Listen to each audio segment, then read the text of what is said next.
ভাব করে ওঠে। এখন আমরা চাই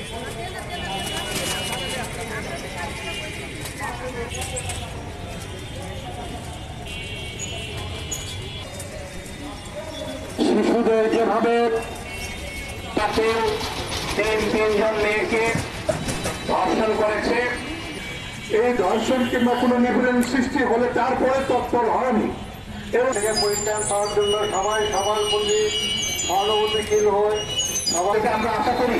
কিন্তু দ্রুত বিচার করতে হবে, ট্রাইব্যুনালের মাধ্যমে বিচার করতে হবে।